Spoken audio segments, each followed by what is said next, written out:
Ils sont jeunes, mais prendre la parole en public, ils maîtrisent. Ces lycéens sont des élus du conseil académique de la vie lycéenne et des présidents des maisons des lycéens. Pendant 2 jours, ils ont travaillé sur différentes thématiques. C'est la première fois que tous les élus lycéens de Guyane sont réunis pour ce type de séminaire. Ce séminaire nous a permis surtout de revenir un peu en arrière et de travailler sur l'histoire de notre Guyane, de connaître nos richesses, de connaître nos origines. Et il nous a appris le respect, l'amitié et la tolérance. Ensemble, on peut réussir à faire quelque chose. Si on met tous les élus, CVL, MDS, CAVS et NVL ensemble, on peut faire remonter les problèmes qui existent au sein de notre territoire, notamment le manque de culture, de la culture guyanaise.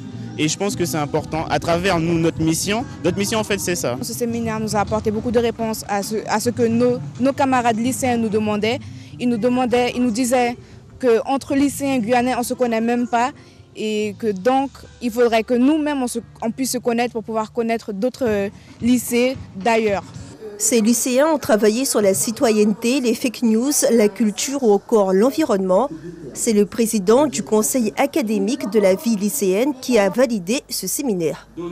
L'idée, c'était à la demande des lycéens, c'est-à-dire le précédent conseil de la vie lycéenne académique.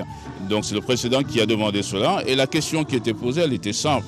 C'est qu'ils venaient de différents lycées du département, mais ils ne se connaissaient pas. Et certains ne savaient même pas où se trouvaient localement les lycées dans lesquels les autres étaient. Et donc l'idée, c'était vraiment les mettre ensemble déjà pour qu'ils se connaissent, qu'ils se rendent compte que les questions qui se posent sont les mêmes qu'on soit à Saint-Laurent, qu'on soit à Mana, qu'on soit à Cayenne, que les questions des lycéens sont les mêmes.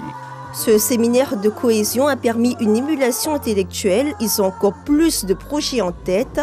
Et pour finir, de la détente avec l'INSIA, la gagnante de Zigtruck.